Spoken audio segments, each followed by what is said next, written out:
This is Democracy Watch. Mark, we've been laser focused on this idea that DOGE can access our personal, private information.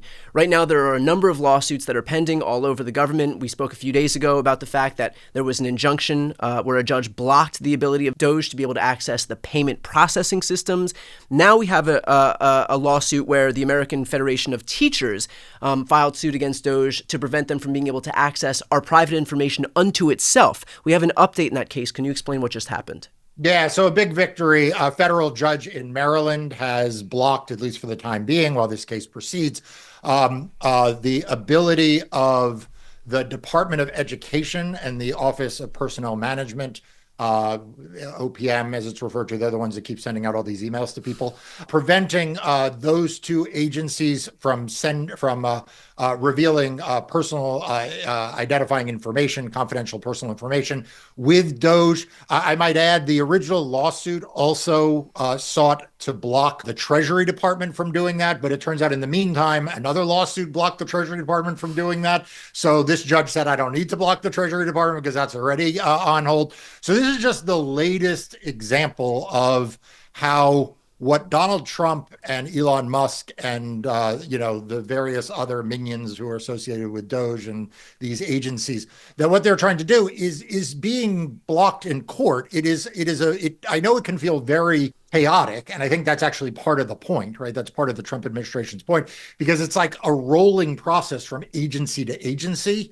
Right. But it is more good news for people who are worried about what DOGE is doing, and another setback for the administration.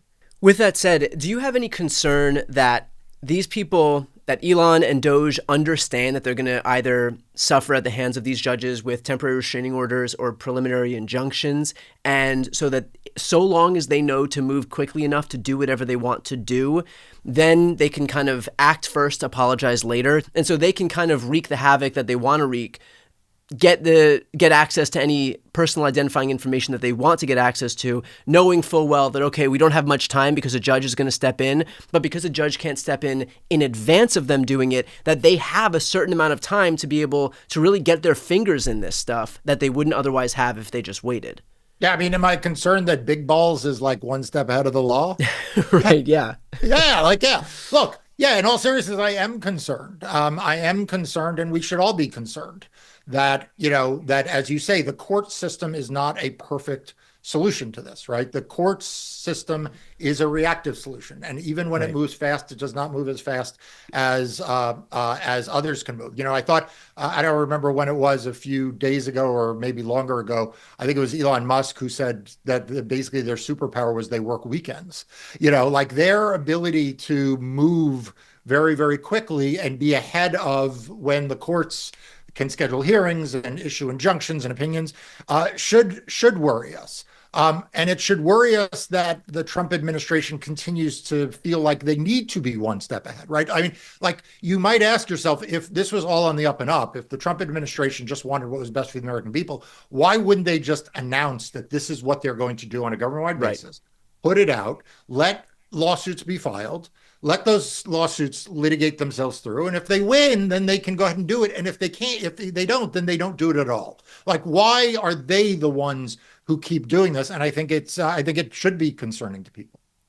You had mentioned that these lawsuits are reactive. Is there a way that we can do lawsuits that are proactive, knowing full well that DOGE is going from agency to agency to agency? And so I understand how in normal course of business, you got to wait until there's actually harm to have something to litigate. But given what we can see, given the pattern that's emerged from all of this, wouldn't it stand to reason that knowing that DOGE is going to do something that has already been found was illegal at USAID, at Treasury, at all of these other agencies, and that if their next target is IRS or some other agency, that we have everything we need to know to be able to prevent this from happening before it actually does happen?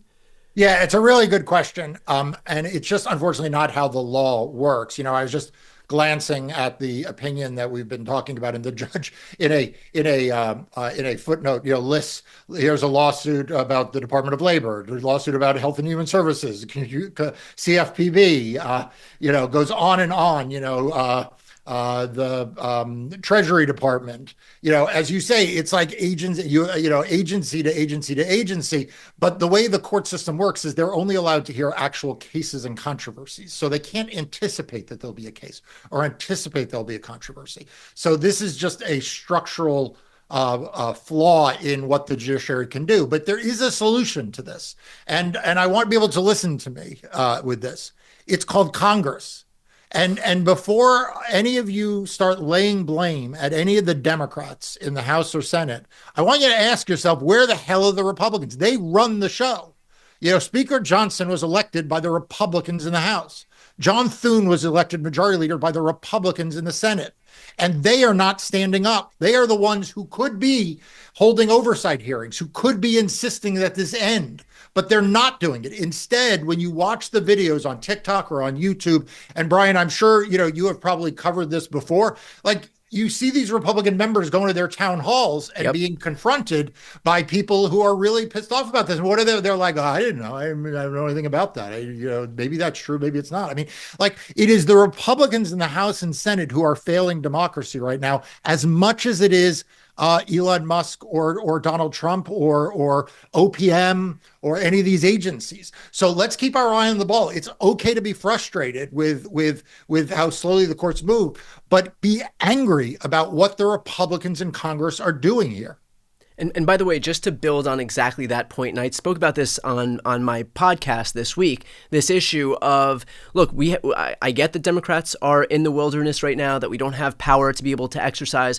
But in fact, being able to go to these town halls and talk to these Republican members of Congress and putting pressure on these people who prior to this moment only thought that their biggest issue, that the biggest problem they would have to contend with was the prospect of Trump calling out these people online or fielding some primary challenger for them, that was the biggest issue that they had to face.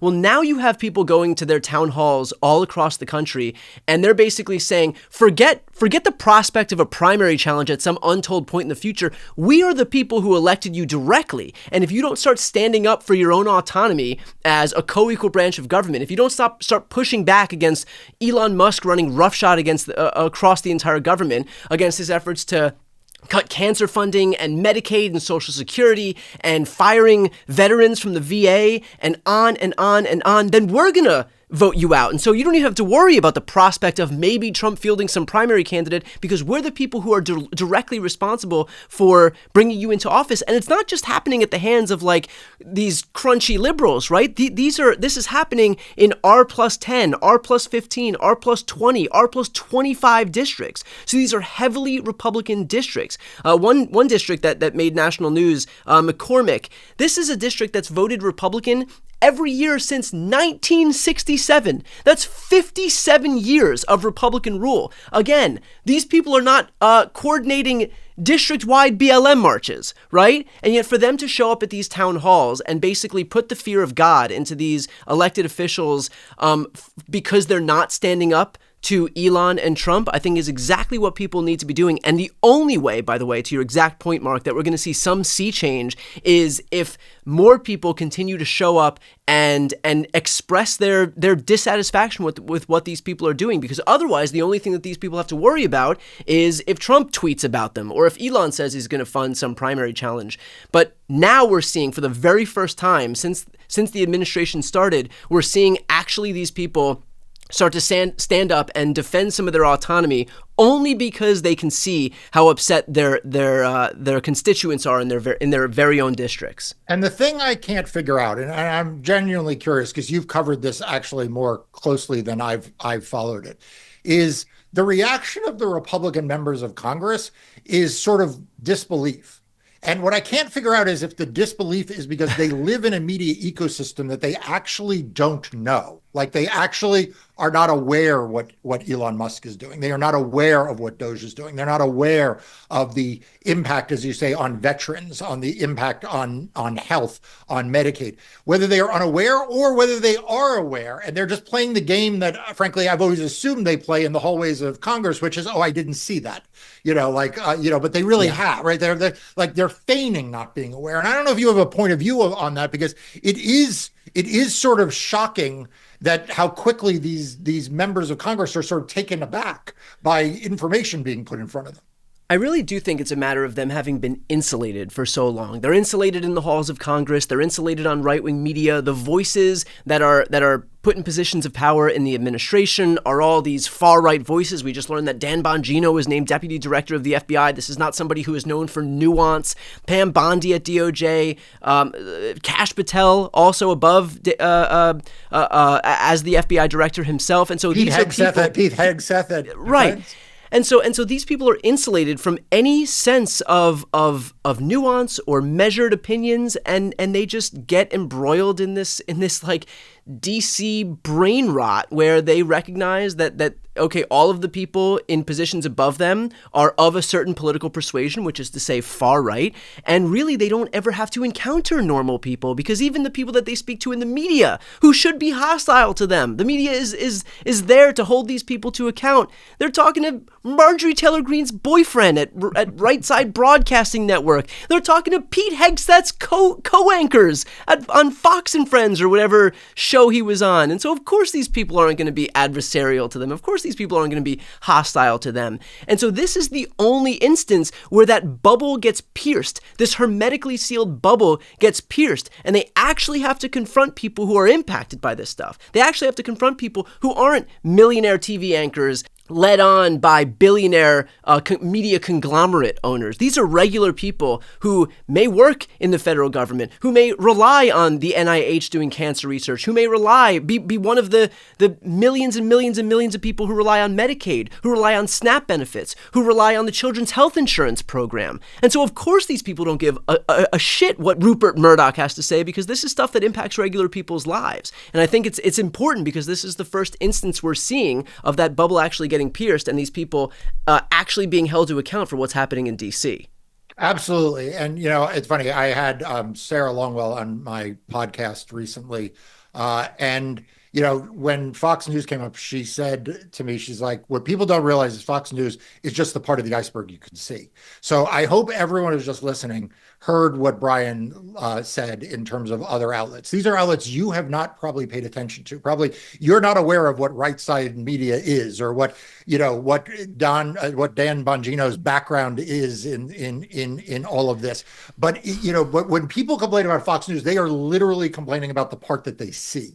They are the part that they see in their cable bundle. What they are not seeing are all of the right-wing echo chambers, part of this ecosystem of misinformation and disinformation and hate and the like. And that's the reason why you need to support people like Brian Tyler Cohen. Usually he's telling you to support me. I'm here to tell you this is why you need to support people like him, because the fact is he is someone who is getting out the news to you directly. He shows you the clips, he shows you the proof, and then he helps you work through it and explain it. He brings people like me on, people like Glenn Kirshner, and lots of other guests to come on and explain what is happening. But you need to support independent media, because if you're not supporting independent media on this side, then honestly, you are also not looking at what is below the surface. If all you're thinking is that accurate or independent media is the stuff you see on cable news, you are really missing the show. So make sure you are subscribed not just to this channel. If you're not already, you need to be, but also to his newsletter.